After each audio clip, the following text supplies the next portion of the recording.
এবারে বলবো যে ও তো একটা দোকানদার, মুদি দোকানদার। তো এর আগে বলছিলাম যে মুদি দোকানদারি করে আমাদের খাওয়া উচিত।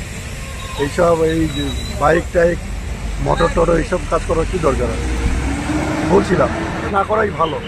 না না না, অবশ্যই না। তাও মার্কা মারা চোরের কাছে যদিও যেটা আজকে দেখা গেল, সে জানি শুনে তার কাছে না নেওয়াটাই উচিত ছিল।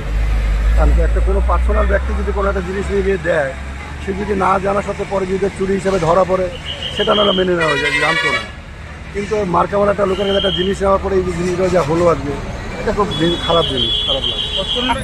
না, এটা তো আমরা এর আগে ওকে বলেছিলাম যে এইসব কাজ করিস না। অবশ্যই এর পরে যদি করে নিশ্চয়ই আমরা তার ব্যবস্থা নেবো আমরা। এটা এই তো বেশ কিছুদিন থেকে ও মানে বন্ধক নেওয়ার কাজটা করতো। তো লোক এসে বন্ধক দিত, এটা না করেছিলাম। বন্ধক নেওয়া ভালো। আপনার নাম? বিমল চন্দ্র বর্মা। আপনি কি আছেন ব্যবসায়ী সমিতির?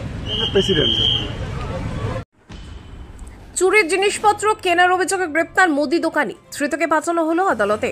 মুদি দোকানের আড়ালে চোরাই মাল কেনাবেচার অভিযোগে গ্রেপ্তার হলো ভালুকগড়ার মোড়ের বাপ্পা মজুমদার। মঙ্গলবার খড়িবাড়ি থানার পুলিশের অভিযানে তার বাড়ি গোডাউন থেকে উদ্ধার হয় 55টি বড় ও 5টি ছোট গ্যাস সিলিন্ডার, 7টি ভ্যান, 6টি মোটর, 21টি মোবাইল ফোন, 11টি সবুজ সাথী সাইকেল এবং একাধিক চোরাই বাইক।